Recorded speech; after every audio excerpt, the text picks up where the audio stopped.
On today's show, it is another edition of your favorite version of this podcast. It is Fun Friday on the Locked On Padres podcast with my guy, host of the postcast, Big Jim Gries, talking about not just the general state of the Padres, but also favorite and least favorite moments of the year. And because Jim's on the show, you know what time it is. We might have to rekindle the beef with Mike Schill. All that and more, guys. Let's get to it.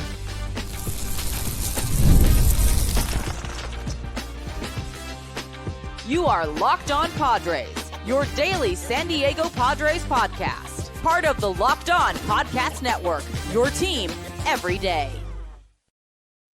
Greetings, ladies and gentlemen, and welcome to another edition of Locked On Padres podcast, which is part of the Locked On Podcast Network, your team every day for Friday, September 26th. As always, I am one of your hosts of today's show with sometimes the most, Javier Reyes, and I've been covering this team for nearly 6 years now, not just for this podcast, but also various other outlets, including justbaseball.com, chief among them. Today's episode, guys, is brought to you by FanDuel. Right now, new customers can bet just $5, and if your bet wins, you'll get $300 in bonus bets to use across the app. Download the app today. Check out FanDuel, and check us out, Locked On Padres on YouTube. Send some comments in the comment section, asking for any questions, any takes on things. You want to hear what I think about the Wolverine game, whatever you want, I will answer them, especially on the Monday show. And with the season winding down, you know I wasn't going to miss out on a fun Friday. We always have a guest on Fridays, and today's guest is the host of the postcast, Mr. Big Jim Gries. We're going to talk about all things Padres, all things Mike Schill, all things favorite and least favorite moments, especially for Jim, this being his first season covering the team. But first, how are you, my friend? How are you doing on this fine, when we're recording now, Thursday afternoon? I'm doing really great, man. I actually have a day off today. You got me on a day off. I have no show. So I do a couple of other shows on the network, obviously. And the football game that I did was on Thursday night. So they don't play on Sunday. And then the Padres are off today. So I actually have a day off. And so it's good. And last Thursday I'm talking about. And then they play this Monday. So I have the day off. Last Thursday I didn't. You know how sometimes you get the Monday, sometimes you get the Thursday, sometimes you don't get any day during the week, but it's a day off. And this is how much I love you and your show, man, and how much I love talking Padres baseball. What a year. Last year I had the Marlins, okay? And the Marlins this year are actually, I think they've won 7 in a row, maybe 8 in a row now. They're like a respectable team now, yeah. Last year they were awful, right? And they traded everybody away. And they keep, to their credit, their system keeps producing all these, cupboards for other people to raid, just like Skeens with his sub-2 ERA. He's got to be gone from Pittsburgh soon, right? But to be with a team like the Padres and to see how this all comes together, to watch Manny Machado every day, to watch Fernando Tatis not slash, but still be an incredible player, not a good or a great, an incredible player without slashing, which I didn't think was possible before this year for him. And I'm wrong.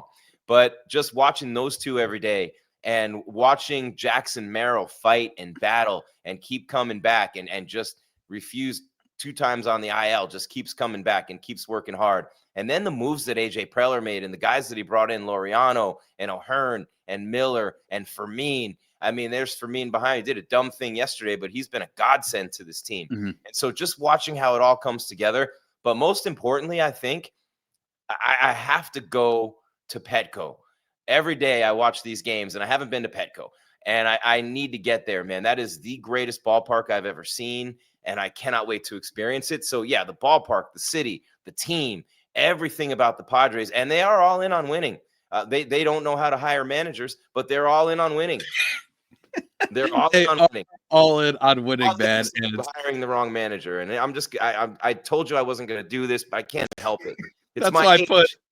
For all the people who are watching on YouTube, that's why I put the question mark of still beefing with Schill. It's become an ongoing bit, and sometimes not bit. What's he doing there, man? Like, he doesn't belong there. Like, they're not going to win with him as the manager, and they're trying to win now. And I don't know. We can get into this, but it's frustrating for me to see the moves that he makes, and then he sits there and says, "We were all in today." Like, what? And everyone in the chat agrees with me. It isn't like I'm just out there spewing things. Everyone, not on everything, but on this. Yeah. And look, it's like a bittersweet show almost today, only because it's kind of the last regular season one we'll be doing, right? We're going to have the postseason upcoming, obviously expected to play the Cubs. Talked about a little bit about that on yesterday's show, by the way. Everybody go check that out, the Thursday episode. But it's weird. Like, it's really weird. They only have one more series left. We're not really going to talk about that too much. It's against the D-backs.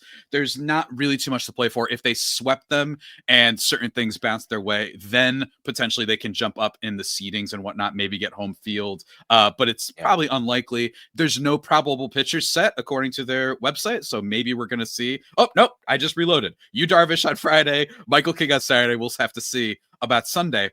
I do want to say it is going to be important for both of these guys. So I actually, Jim, if we had swept this weekend, I actually don't care. I think for me, the one last thing before we get into more year-end big picture stuff is Yu Darvish, Michael King against a D-backs team that is still trying. They might make the postseason. That's still totally possible. It would be really nice to see both of those guys have a solid start. It would be King, because look, I believe in Michael. I have no doubt everything's still there. All the stuff is there. All the talent's there.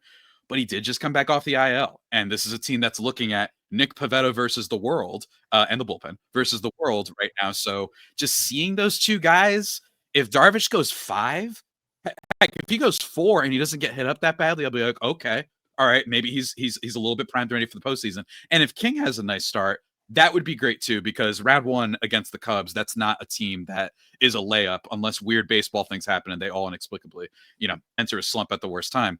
It's going to be big. So this series, not big in terms of wins and losses. Obviously, it'd be nice if they get the sweep.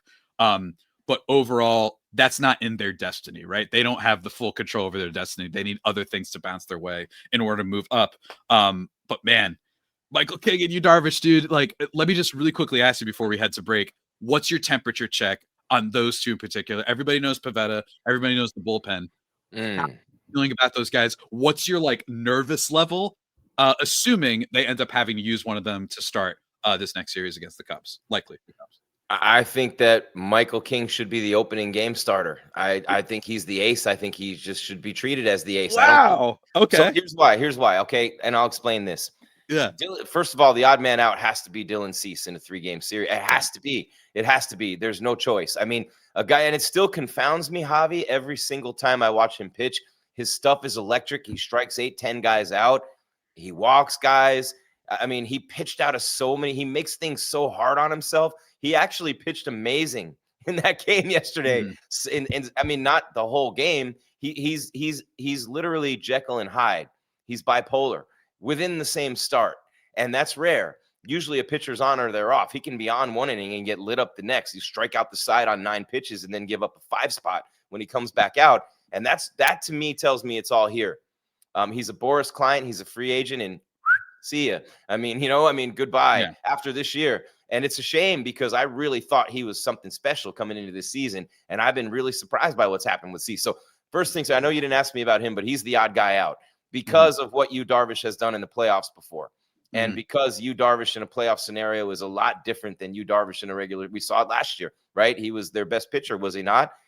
Their best starter in the playoffs last year. He was right there. So Michael King, Yu Darvish, Nick Pivetta would be maybe Pivetta game 2 and Darvish game 3. That's what I would say. But Pivetta, to me, if you've watched him lately, he's getting up a lot of home runs. He's not making the 6th inning anymore. I think Nick Pivetta has dropped down a level from the Nick Pivetta that we saw for most of the season. He's still pretty good, but I see a game 1 start for Pivetta going very, very bad against an ace, a real ace. And I think Michael King on his best day is the Padres' only chance to actually have a real ace. And that's why I'd go with him.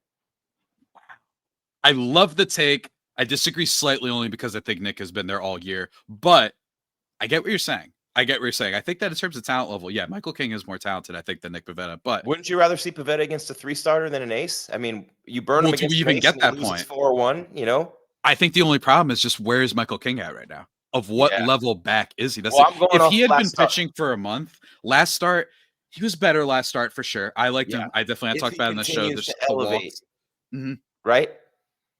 That's what I'm hoping. Yeah. But it's one of those where, I know you'll kill him. I'm not killing Schilt if he picks Pivetta, though. You know what I mean? It's not like a killable, right? It's just, could it go great? His opponent will in game 1, but I won't. You know what I mean? Their opponent will kill him in game 1, but I won't. Yeah. Javi. They'll lose 8-1. And trust me, you pitch Pivetta in game 1, you're losing 8-1 because you're going to get game 1, you're going against an ace. Think about playoff baseball. It's not so much all year, man. The pitchers get better. The nerves are on full blast. The hitters, you'd ever notice how much better the pitching gets in postseason every year? How much better? I mean, we're already in a league where Sometimes. pitching is dominating more and more. A 3-time batting champ like Luis Arráez is only hitting 288. The pitching's getting better. More and more guys are throwing over 100 sweepers. Curveballs, sliders are better than they've ever been. You know, splitters, sinkers. If guys have 8 pitches now that they can throw, you know, some of the best pitchers in the game. So it's hard enough to hit, but then you get into the playoffs and it just gets that much harder and the stakes are that much higher. So I think strategically using, if I were a manager, I wouldn't burn my ace against the other team's ace. I'd pitch my ace in game 2, let them pitch theirs in game 1, hope we get them with someone else. Now in a 7-game series, that's different because you want your ace starting as many games as possible. But in a series like this, and like you said, good point, they might not get to Pivetta if they start. So maybe he gets game 2, but I definitely think if King is completely on, he can go 0 for 0 with any ace, you know, that he faces. And I don't think Pivetta can do that for very long right now. From what I've seen these last 3, 4, 5 starts, I don't think that's going to happen in a playoff game. We shall see. Ride the potential hot hand, says Big Jim. But first, before we talk about the rest of the team, and especially our favorite and least favorite moments of the year, just needed a little quick break. Because I need to talk to you about one of our sponsors, that is Rugiet. Guys, you've probably heard of Viagra or Cialis. Maybe you've even tried them. But if you're looking for something beyond the usual pill, it's time to meet Rugiet Go Long. Here's where it comes in. It's not just another ED pill. It's a total game changer for confidence. Go Long combines 2 doctor-trusted medications in one dual-action formula, so you can get hard and go the distance. The effects can last up to 36 hours. That's confidence all day, all night, and even into the next day. And process is very simple. Connect with a board-certified doctor 100% online, and if prescribed, your treatment ships discreetly right to your door and directly to your door for you. So, let me ask you, are you ready to level up your confidence in the bedroom? Head to Rugiet.com and use promo code LOCKEDONMLB for 15% off your forced first order. That's Rugiet, RUGIET.com, promo code LOCKEDONMLB. Make sure to use that code so they know that we sent you. We appreciate it very much. Go check it out.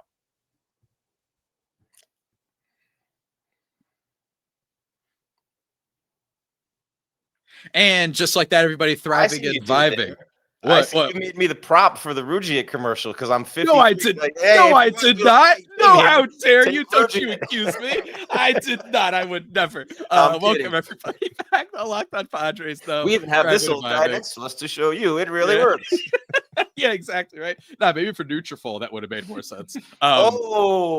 Yeah, that was good. I'm gonna shout out. Bang! Oh, man! What can I say? But in all seriousness, guys, back here in the second segment of the show. I think that I didn't even think about this before we start, so I want to harp on it a little bit longer before we get into best and worst moments. Or best favorite and least favorite. Let's put it that way.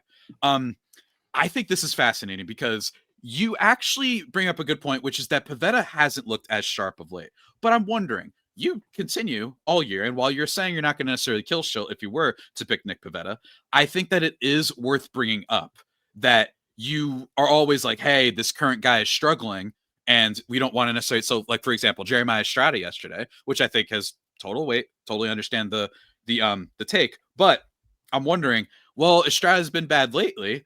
Well, Nick Pivetta has been good all year. So my thing is, are we going a little bit off of lately and you want to use Michael King, who isn't as ready lately, right? Like, I don't know, but I don't know. I think it's fascinating. I think Pivetta, yes, the last few starts have not been the best. He gave up 3 earned runs against Milwaukee, but still one of the better teams in the league, and did walk 5. He went 4 2/3 against the Mets. Good team that's really desperate. But before that, this has been a guy who had only 1 start since since July 8th, which is crazy, where he didn't at least go 6 runs, right? Or 6 innings. So he carried him.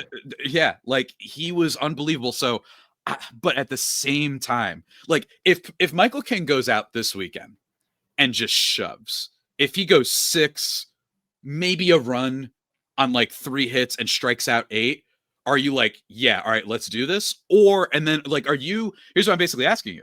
Are you using the start this weekend to determine who you want to use round 1 or specifically game 1 in the Cubs-Padres, likely Cubs-Padres wildcard series? Yes, because here's the other thing. And the other thing that I don't think it's talked about enough is too much rest in between starts can be very detrimental. It's worse than maybe too little rest. And for Pivetta, his turn Sunday, right? It would be King, you. Or it's Saturday right now, according to the Padres website. No, Pivetta would be Sunday, right?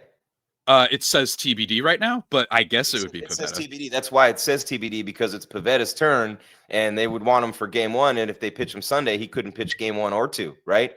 Yeah. So if he pitches Right, Sunday, that makes sense. Yeah. so he'll have long rest on top of that, which maybe he needs right now. But yeah, so I will be using this weekend as a barometer. And luckily, the Cubs really don't have an ace either, Javi, if you think about it. I mean, Matthew Boyd, you consider him to be an ace? I don't. And whoever they decide for game 1, they don't have one. It isn't like they're throwing those guys the Dodgers have at you, and those guys are dealing a little bit right now. It's not like you're going to throw Snell and Ohtani, and you know what I mean? It's a glass now. It's not happening. The Phillies with their guys, I don't really see that anywhere else. But Michael King wants the huge money. Michael King is a Scott Boras client. He's been on the IL twice. We know the deal with the shoulder, with the knee, but there's no denying that when Michael King's on, he's the Padres' best starter. Everybody knows that. He's the opening day guy. He was dealing early in the season before he got hurt. He was even losing games when he lost to Mariners game 1-0 or 2-1. And by the way, anyone who thinks Raleigh's the MVP and not Aaron Judge, I seriously can't ever speak to you. That we can't have a conversation. It's different league, different teams. But I just saw an article on that and it drove me nuts. And I was talking about the Mariners. But I think King in a game like this, to me. I'd like to read it. If he can get that extra, man, he's going for big cash, right? And what gets you the big cash? Postseason success, dominance in the postseason. They will wheel the trucks up to your house. So I love that Pivetta carried the team. I mean, look, and guys that I talk about all the time, like Vasquez has a low ERA, and Kyle Hart had a couple of good starts, and Sears had 1 or 2. They don't get here without all those guys. And Mike Schilt pulled the strings on all of it with Ruben Niebla. I give him a lot of credit for that. But if you're going to take the credit, you got to take the blame. It's the job of a manager. And so what they've been able to do through all the injuries with Michael King and Yu Darvish, who hasn't been able to get that form back, and the maddening, wild inconsistency of Dylan Cease, Nick Pivetta is the Padres MVP this year, hands down. I would. There's nobody else. The bullpen's incredible, but Pivetta's their MVP. They would not be here without him. That said, I think even Pivetta would tell you that King's a better pitcher when they're both right. I think anyone. The question is just if he's right? And this is also one of those things where we won't know as much as what the team knows behind the scenes. Behind the scenes, the Padres might be like, oh my God. Or behind the scenes, they're like, bro, we're so back. We have 2 guys that we know we can trust. And if we make it past the wild card, Cease as your third, you could do worse, right? At least he's been a little bit better lately. And then you have the bullpen, right? So third or maybe fourth. third or fourth. Who do you go 3 right now? That's a tough one, right? I think that's harder for me than King and Pivetta. Yeah, that's really tough. This is tough. You know what? Screw it, man.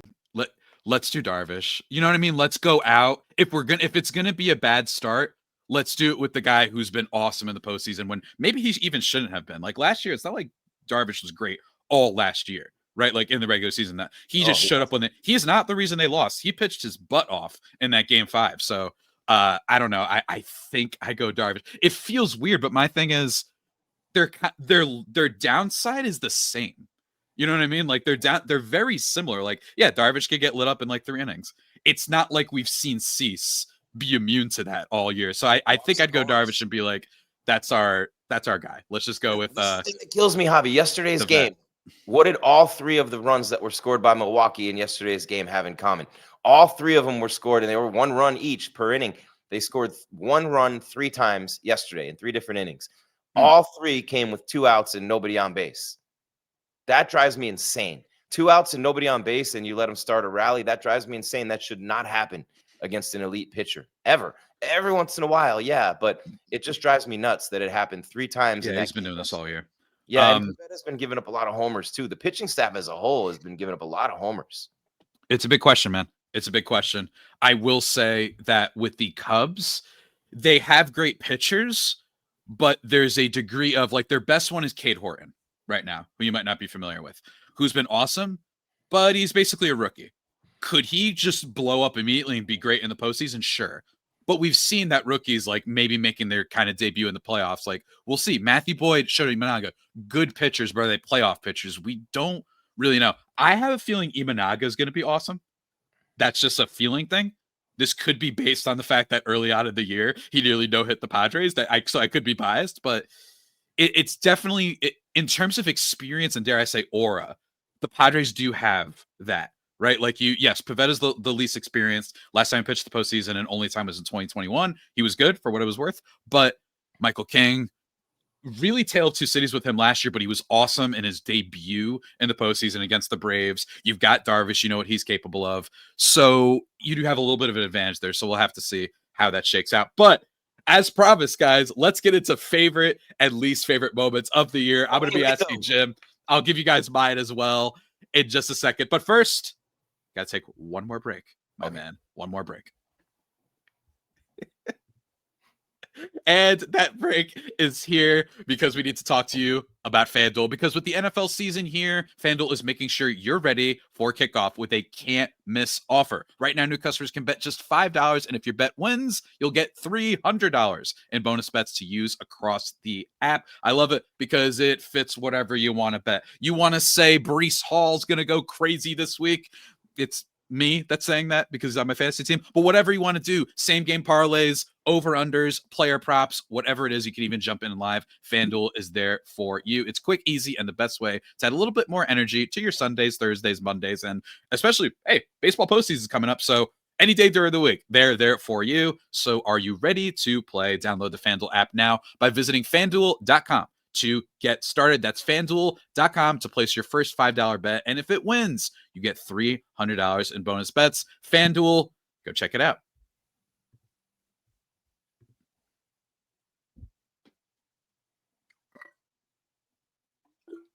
And just like that, everybody, we are back here as I take a swig of my water back here on the Locked On Padres podcast. Jim does the same thing. Final segment. I didn't think it would look good, but when you did it, I'm like, hey, I got to get that. You get thirsty doing these shows. Yeah, man. It's an underrated thing. And when I'm doing it on this platform, it's a little bit harder to pause. I don't want to like pause it and make it all, jaded and it's horribly segmented and whatnot. So it's tough. But speaking of tough, here's a tough question for you. Favorite and least favorite moments of the year. Your first time covering the Padres, your first season covering the Padres, I should say. What comes to mind when you think of just your favorite type of moments of the year first? What pops into my mind for favorite moment? Wow, that is it's tough. It's tough, I think. The walk-offs are always great, especially at Petco. That crowd's insane and loves the Padres so much. The Padres have incredible fans, not just at Petco and not just in San Diego for that matter. So I love the walk-offs. I love the walk-offs at Petco in particular. That's been a great memory. It's been fun watching Nick Pivetta pitch. It's been fun.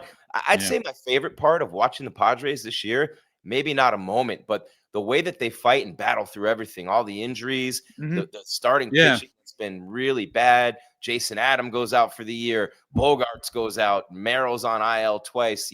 Fernando gets sick right now in the middle of all this happening. Manny goes ice cold and strikes out 4 times. It's such a long season, and it goes up and down and down and up. But I will say this about the Padres. They will not lose a battle of toughness against anybody. If any series comes down to guts and grit and determination and relentlessness and just pure scratching it out for the love of the game, nobody beats the Padres there. You have some teams that are really good. The Cubs and Mets are both very good. I think it ended last night. You're thinking about home field, possibly. It ended last night when the Cubs won, when they beat the Mets. And, the Mets are fighting with everything they have. You have the Diamondbacks coming in. They're playing the Dodgers now. Then they're coming here. So everybody's kind of playing each other. You're getting playoff previews right now. Yeah, that's a good point. Yeah, it's been really cool.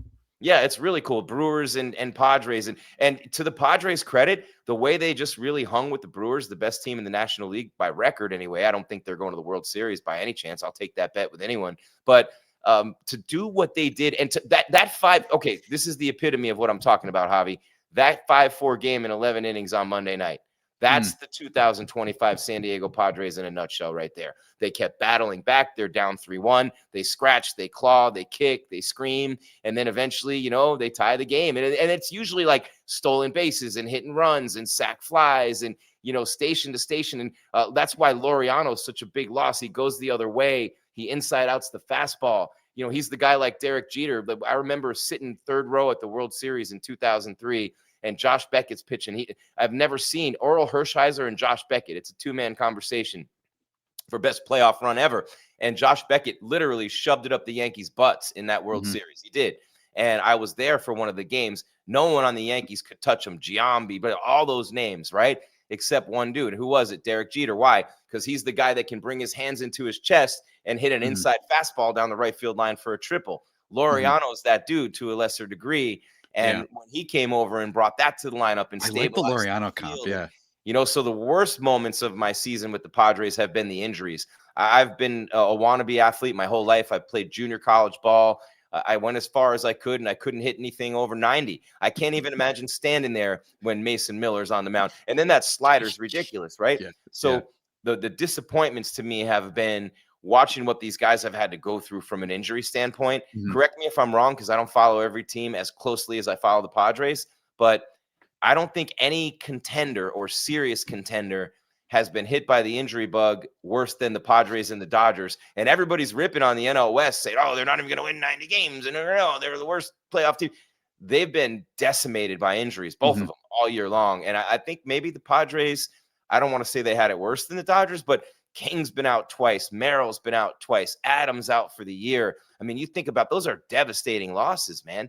Devastating. Darvish missed half the season almost, or maybe not quite half, but it's been nonstop now. Laureano and Xander Bogaerts got hurt. And it just seems like every time you blink and you think you're getting your team back, someone else goes down, and now it's Laureano. I think, not to be sacrilegious on this podcast, I know it's really to say what I'm about to say. I think the Dodgers was a little bit more because they just straight up didn't have a rotation for like a month and a half. Roki Sasaki has been a bust for them. And I know this is cheating. Mookie Betts basically was injured for like a lot of this year. Like, he just did not know how to play baseball for a while. I will say, I think the single worst injury that a contender has had was the Phillies with Zach Wheeler. I think that was huge. Yeah, huge. I think Christopher Sanchez can be great, but that was their guy in the playoffs. You know what I mean? That dude always shows up. So I think for a single biggest injury the Phillies might have, rights to that. But I agree for the most part. And I think for favorite moments, before I get into least favorite, and I am shocked you didn't bring up something with Mike Schill. I am genuinely like, I can't believe it. I can't believe you didn't take the time to cook him.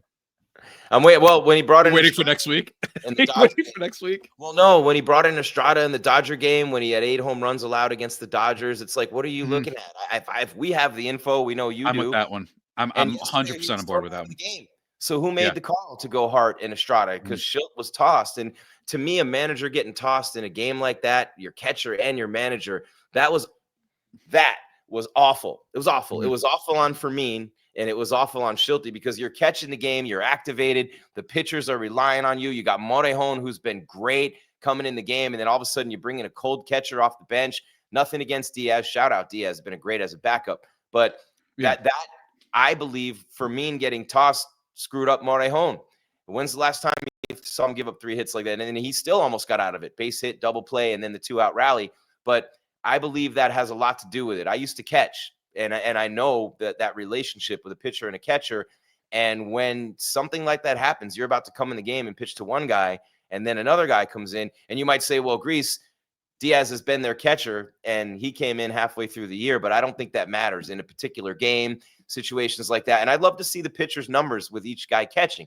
So I think for me, and I agree with you about the Dodgers with the injuries, but I have not seen a team shoot themselves in the foot as much as the Padres have. That's another thing that I've really not enjoyed this year. Bad managerial decisions have cost them multiple games, not double digits, but close, and a couple of times they've made mistakes that have cost themselves games. I don't mind, an extra running into and out on the bases. I don't mind. So like the other night, it's little moves, right? Are we on Mike Schilt now, or are we not I think we got to save it for next week.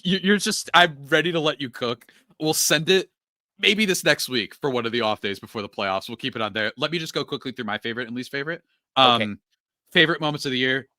It's cheating, kind of, but the one game I went to 2 games at Petco, Oh, nice. but I got to see in person the Elias Diaz walk-off.